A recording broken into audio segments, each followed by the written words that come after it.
I've always been a bit of a homebody, a quiet weekend in just me, my books, and the city humming outside my window.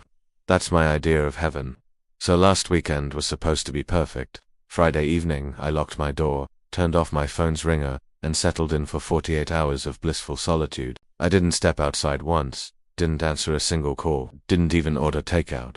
It was just me, or so I thought. Monday morning was strange.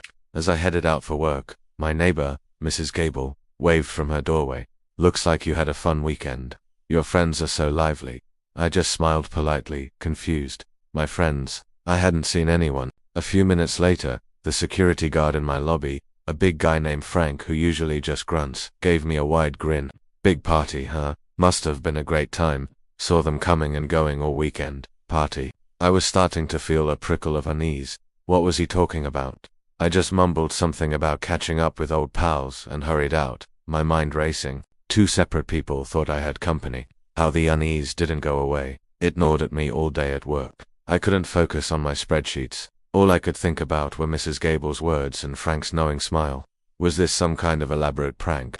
By the time I got home, the anxiety had turned into a cold knot of dread in my stomach. I went straight to the security office in my building. I had to see the footage. I needed proof that I was alone. Frank was on duty again. "Something I can help you with?" he asked. I tried to sound casual. "Hey Frank, you mentioned seeing people at my place this weekend. I'm just trying to remember who all stopped by.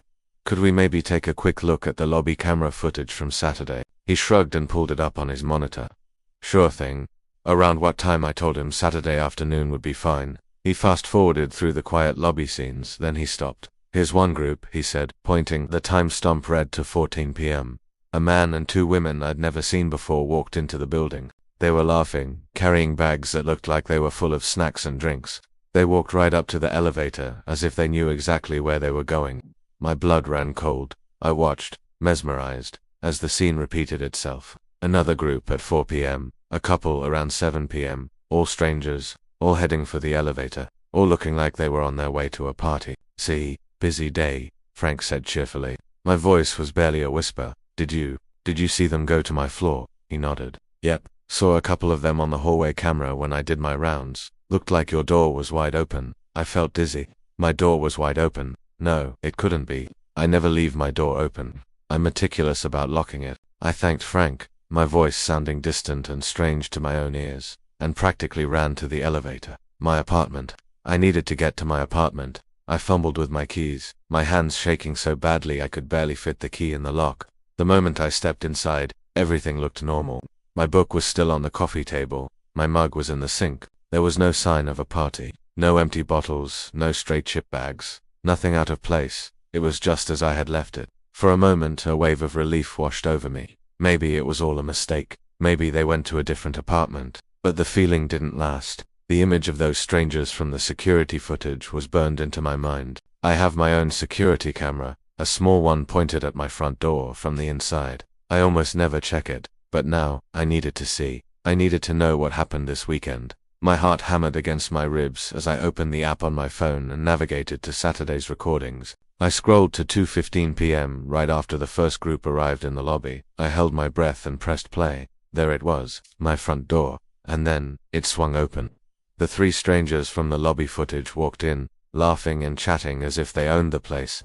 They walked right past the camera and into my living room. And then I saw it. I saw me, standing by the door, holding it open for them. But it wasn't me. It couldn't be. I was wearing clothes I don't even own, but the face was mine. And it was smiling. A wide, welcoming, happy smile as these strangers entered my home. I frantically scrubbed through the footage. It was the same thing every time. The group at 4 p.m., I or this other me greeted them at the door with a hug. The couple at 7 p.m., I was there, laughing, ushering them inside. The camera showed them all disappearing into my apartment, and this smiling version of me closing the door behind them. The footage never showed them leaving. The last clip from Saturday night, just before midnight, showed more people arriving, and there I was, at the door, with that same, vacant, happy smile. I dropped my phone. I couldn't breathe. Who were these people? And who or what was that thing that looked like me, letting them into my home? I was here the whole time. I was on the couch, reading. I was in the kitchen, making tea. I never opened the door. I never saw a single soul. I backed away from my phone, my eyes darting around my perfectly neat, perfectly quiet apartment. It felt tainted now, violated. I thought I was alone, but according to everyone else, according to the cameras, my home was full of people, full of strangers, and standing at the door, welcoming them all in, was me. But I know, with a certainty that chills me to the bone, that it wasn't me. I've spent the last hour watching myself on a loop, smiling that terrifying empty smile. The apartment is silent now, but for the first time in my life, I'm terrified of being home alone because I have a horrible feeling that I'm not. Thanks for tuning in. If this story gave you the chills, make sure to hit that like button and subscribe for more unsettling tales. Let me know in the comments what you think happened. Was it a doppelganger? A shared delusion? I'd love to hear your theories. Stay safe, and always check your locks.